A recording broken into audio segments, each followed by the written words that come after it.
salit, mon âme dérive. J'imagine des friandises du pays de la gourmandise. Ah, il fait beau, il fait chaud. C'est vraiment l'été à Montréal. Puis qui dit été, dit rafraîchissement, crème glacée, sorbet, etc. C'est pas les places qui manquent à Montréal, il y en a plein. Fait que, si vous voulez, on va en découvrir 10 ensemble. Alors, allons-y.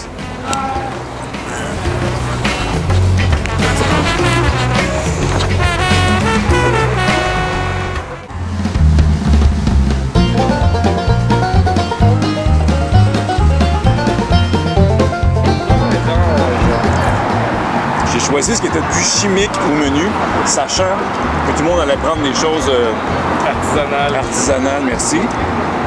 Et j'en profite pour maquiller ma belle Melsa. Je dois mentionner qu'il fait à peu près 37 degrés et qu'il fait très chaud. Regardez, ça fond à vue d'œil. Moi, ça paraît pas, mais j'avais mis plein de petits bonbons avec deux petites pastilles. Non, des pastilles de chocolat blanc. Ça faisait comme un petit... un calinours. Comme un petit calinours. On peut mettre la couleur, si tu veux. Ouais. Dans le fond, là, de la crème glacée, là, pas obligé que ça soit santé. Il faut juste que ça soit bon aux yeux. C'est bon pour les yeux, c'est bon pour le goût. Ouais. C'est pas juste les enfants qui aiment ça. C'est nous aussi. Bon, je dois l'avouer, ce qui nous a attirés à la crèmerie Châteaubriand, c'est la forme de la bâtisse, qui a l'air d'un château super kitsch. Sinon, la crème glacée et le choix sont bien ordinaires, bien classiques. Mais je vais donner quand même un bon 7, juste pour le château.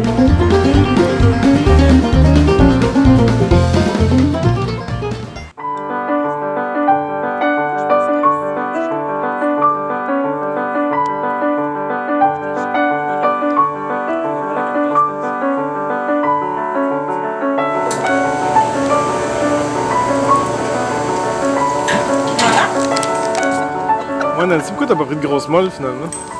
Ben, je vais faire différent. OK. Qu'est-ce que t'as pris? J'ai pris un cornet à une boule, dur, au... c'est quoi déjà? Au bleuet. Tout? C'est 2 boules dans une, et puis c'est gingembre et coconut. C'est très bon. J'ai goûté. William G. Walter, c'est d'abord un saucissier. Et ils ont aussi décidé d'ouvrir un bar laitier à côté. Beau mix. La crème glacée est assez bonne, mais il y a seulement un ou deux choix qui se démarquent des grosses chaînes. On pourrait quand même s'attendre à mieux de la très chic et gentrifiée place Valois. Pour cette raison, je donne un 7 sur 10.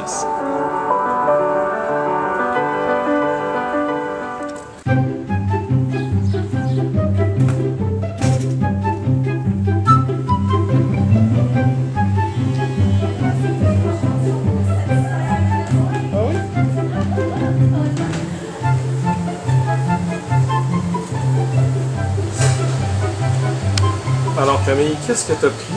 J'ai pris un géant yogourt glacé avec des framboises, des mûres, des ananas et des bananes et ça m'a donné cette gigantesque chose qui a l'air vraiment délicieuse. Alors, je tire l'épée de... C'est onctueux en titi? Ouais, c'est ça. Ça, c'est du yogourt.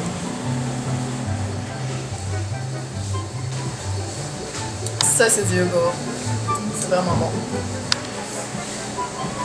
Voilà! Quand j'étais petit, je prenais tout le temps ça. Des slushs à la lime. Avec la crème glacée dedans, ça s'appelle un rond blanc. La lime est pas mal fluo, hein? C'est ça qu'il faut. La slush, c'est pas naturel pantoute.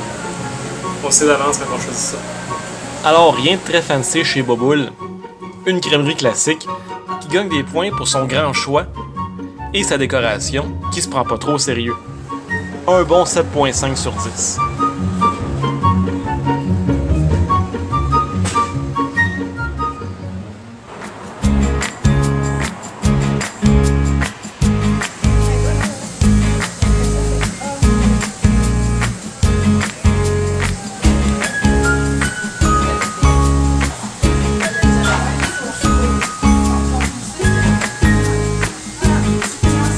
Ouais. Alors t'as pris rhum et raisin, toi aussi, tu m'as comme copié. Ça goûte alcoolisé. Moi j'ai vraiment une espèce de... une passion pour le rhum. Un grand choix de sorbet, de lait et de crème glacée chez Meu. Hey, mais regardez la dernière saveur, là. Ouais, pas sûr. En plus, chez Meu, tout est naturel. Et je donne des points de plus pour l'enseigne et pour le nom, qui me font penser à une garderie. Alors, chez Meu, un bon 8 sur 10.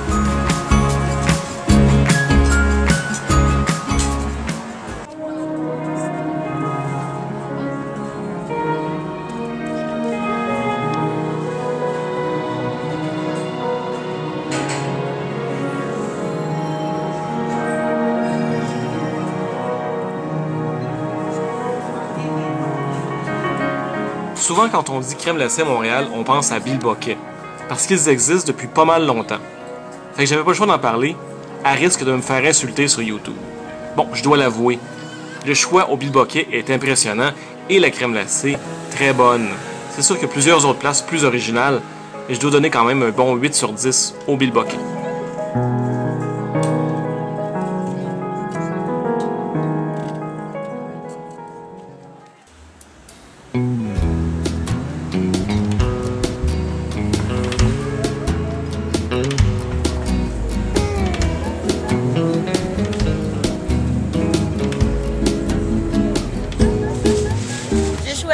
Le sorbet aux fruits de la passion, la crème glacée aux framboises, je m'excuse. Ça goûte vraiment les fruits de la passion, c'est vraiment bon là. On va voir avec les framboises. Vraiment, vraiment bon. Alors, on est chez Roberto et j'ai pris du melon. En fait, c'est de la cantaloupe. Et ça goûte le melon glacé. Wow! Chez Roberto, on a des gelatos italiennes originales faites par des Italiens. C'est pour ça que c'est si bon. Bon, c'est un petit peu cher. Le plus petit cup est à 5$. Mais je donne un bon 8 sur 10.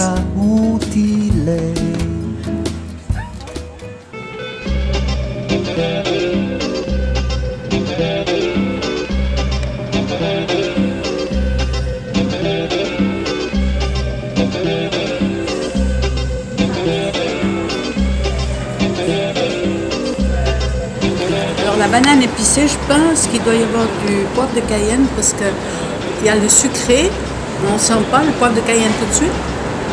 Après, ça picote un petit peu, mais c'est pas envahissant. Alors, comme la cardamome est une épice qu'on peut aussi mettre dans les pâtisseries, je pense que ça va très bien avec la crème glacée carotte. Ilontre, érable et bacon. Je me suis laissé tenter. Le monsieur nous a dit que c'était la première fois qu'il en faisait. Il a essayé ça hier, c'est la toute première fois qu'il en fait, alors c'est vraiment quelque chose. C'est spécial en moi, c'est très bon. Dans mon livre à moi, si tu mets du bacon en quelque part, c'est toujours winner. Mais l'armoire à glace, c'est d'autres saveurs très subtiles, un choix moyen, des prix très raisonnables, mais ça vaut quand même un bon 8.5 sur 10.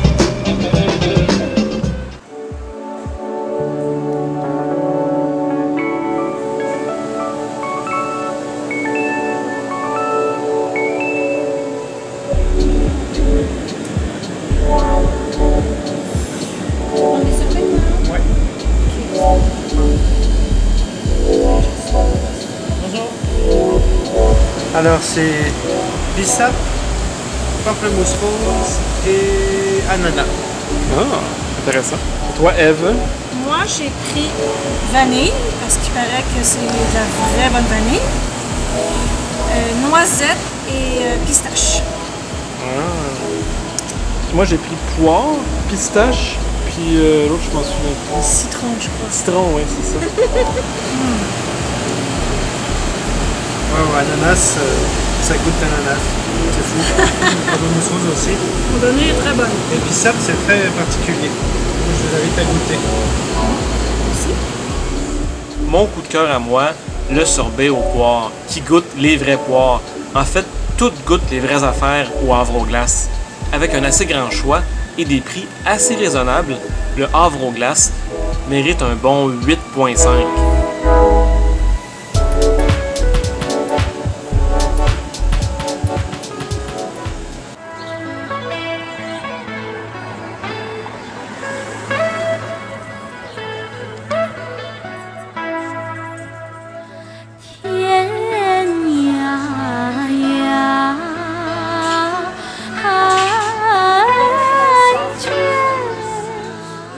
Kem Koba, il y a plein de saveurs exotiques avec des noms de fruits asiatiques que je connais même pas. Et aussi, ils ont plusieurs mélanges de saveurs sucrées-salées qui valent vraiment la peine d'être essayés. Hélène, elle, a décidé de se laisser tenter par un cornet masala chai. Elle me dit que c'est la dernière fois qu'elle le fait. Dernière fois. Dernière fois. Fait que c'est-tu comme du thé de chai? Ouais. OK. C'est les adieux masala chai. Et puis, c'est tout comme le beurre de pinot, mais Cacahuètes et miel, hein? cacahuètes et miel, hein, c'est ça?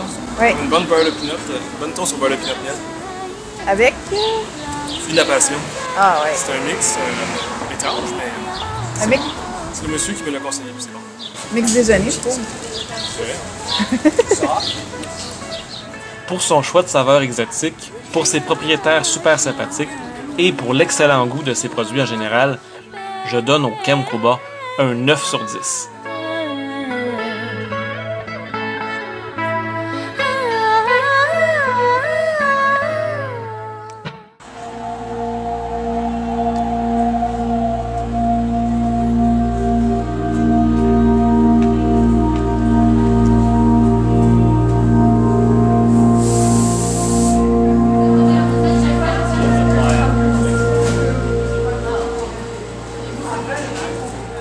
Les givrés, c'est là que j'ai vu le plus de saveurs inusitées, comme bière et pamplemousse, carottes, courges musclées.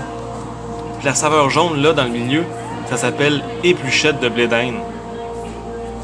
Disons que je suis un amateur de saveurs plus traditionnelles comme la pistache, et c'est au givré que j'ai mangé la meilleure crème glacée à la pistache de ma vie.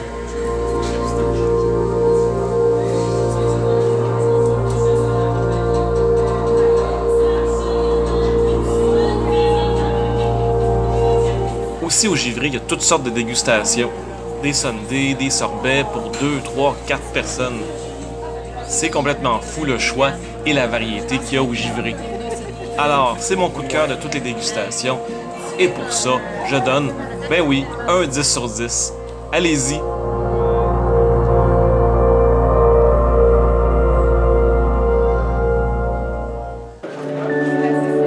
Voilà, c'est ce qui termine nos 10 dégustations. Bien sûr, j'aurais pu me limiter à seulement des crèmeries artisanales, mais je voulais avoir un choix diversifié pour tous les goûts. Et évidemment, il y en a plein d'autres que j'ai pas couverts. Il y aurait assez de choix à Montréal pour faire au moins 2-3 autres top 10. Alors, si ça vous a plu, venez vous abonner à ma page Facebook Montréal dans ta pipe et on se revoit très bientôt.